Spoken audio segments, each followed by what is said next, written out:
Pernah kepikiran gak sih kalau satu kata yang kita pakai tiap hari tanpa banyak mikir ternyata nyimpen makna filosofis yang dalam banget?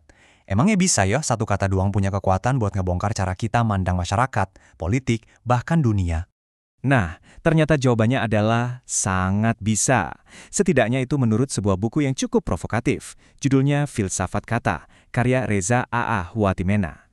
Di buku ini, kita bakal diajak buat ngebuktiin hal itu bareng-bareng. Begitu buka bukunya, kita langsung disambut sama kalimat yang menantang. Selamat tercerahkan dan sekaligus selamat terganggu. Ini tuh bukan sapaan biasa ya. Ini kayak sebuah peringatan kalau pencerahan sejati itu justru seringkali lahir dari rasa nggak nyaman, waktu semua keyakinan lama kita mulai digoyang. Oke, jadi intinya apa sih buku ini? Gagasannya sebenarnya sederhana. Kita tuh hidup dikelilingi kata-kata, tapi jarang banget kita berhenti buat bener-bener dengerin apa yang kata-kata itu coba bilang. Nah, buku ini nunjukin kalau di balik kata yang kelihatannya sepele, ternyata tersembunyi kritik sosial yang tajam banget. Caranya juga unik banget. Tiap bab itu judulnya cuma satu kata doang. Tapi dari situ, pembahasannya bisa kemana-mana. Ngomongin politik, pendidikan, ekonomi, wah pokoknya semua aspek hidup kita. Dan ya, prosesnya ini sengaja dibikin gak nyaman. Karena seperti yang ditegaskan lagi di sini, pencerahan itu gak akan datang tanpa rasa gelisah dan ragu. Artinya, kalau kita mau beneran ngeh, kita ya harus siap buat gelisah dulu, siap buat mempertanyakan hal-hal yang selama ini kita terima gitu aja. Biar kebayang, kita langsung aja masuk ke contohnya ya. Ini contoh yang paling provokatif di buku ini. Sebuah kata yang kata penulisnya kayak belut, licin, susah dipegang. Nah, ini dia, dualitas dari kata jancuk. Buat temen deket banget, ini bisa jadi sapaan yang nunjukin keakraban kan? Tapi coba deh, di situasi lain dengan nada yang beda. Kata yang sama persis ini bisa jadi makian paling kasar. Kuncinya? Konteks. Penulisnya ngasih analogi yang menurut saya cerdas banget nih. Katanya, kalau are itu ibaratnya ID login buat jadi orang Surabaya, nah, jancuk ini passwordnya. Artinya apa? Anda baru beneran masuk dan ngerti identitas arek Surabaya kalau udah paham seluk-beluk kapan dan gimana kata ini dipakai. Jadi, ini bukan sekedar kata kotor loh. Menurut penulisnya, jancuk itu justru cerminan identitas. Di dalamnya ada simbol keterbukaan, semangat yang setara atau egaliter, dan bahkan bisa dibilang ini semacam pemberontakan kecil ngelawan batasan-batasan sosial, kayak status, agama, atau umur. Oke, itu tadi soal identitas. Nah, sekarang kita geser dikit buat lihat gimana buku ini pakai kata-kata lain buat ngeritik masyarakat secara lebih luas.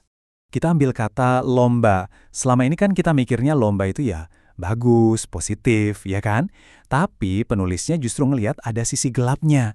Katanya nih, di balik semangat kompetisi itu sebenarnya ada keinginan buat berkuasa, buat ya ngancurin lawan, bukan cuma sekedar jadi yang terbaik.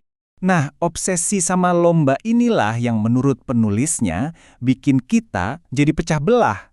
Kita jadi lupa sama tujuan utama kita sebagai manusia, yaitu bukan buat saling sikut-sikutan, tapi buat kerjasama, buat kolaborasi, ngebangun dunia yang lebih baik buat bareng-bareng. Kritik soal lomba ini ngebawa kita ke pertanyaan yang lebih dalam lagi nih. Gimana kalau ternyata masalahnya itu bukan cuma di satu konsep aja? Gimana kalau jangan-jangan seluruh cara kita mikir yang keliru? Disinilah penulis ngenalin satu istilah, dungu. Tapi tunggu dulu, ini penting banget ya. Ini bukan makian atau hinaan. Dungu di sini itu istilah teknis buat ngejelasin kerangka berpikir yang nggak rasional, nggak kritis, dan nggak sistematis. Dan sayangnya, kata penulisnya sih, pola pikir kayak gini tuh umum banget. Gini cara kerjanya, kita ini kan manusia, kita selalu menafsirkan banyak hal. Nah, bayangin kita ngambil satu konsep yang dalam banget, terus kita coba pahami pakai kacamata atau kerangka berpikir yang dungu tadi. Hasilnya apa? Ya, pemahamannya jadi dangkal, jadi keliru. Dan kalau udah salah paham, ya tindakannya juga jadi salah. Contohnya gini deh, ambil konsep moralitas. Itu kan dalam banget ya maknanya. Tapi seringkali itu disederhanain, direduksi jadi ritual dangkal kayak cium tangan. Inti dari moralitasnya jadi hilang, yang sisa cuma ritual kosongnya aja. Oke, jadi kalau masyarakat kita ini kejebak di mentalitas lomba dan cara berpikir dungu, terus solusinya apa dong? Nah, penulisnya nawarin satu jawaban.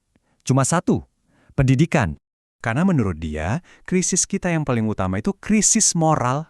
Sistem pendidikan kita tuh mungkin jago ya nyetak orang-orang pinter dan terampil, kayak insinyur yang jago banget.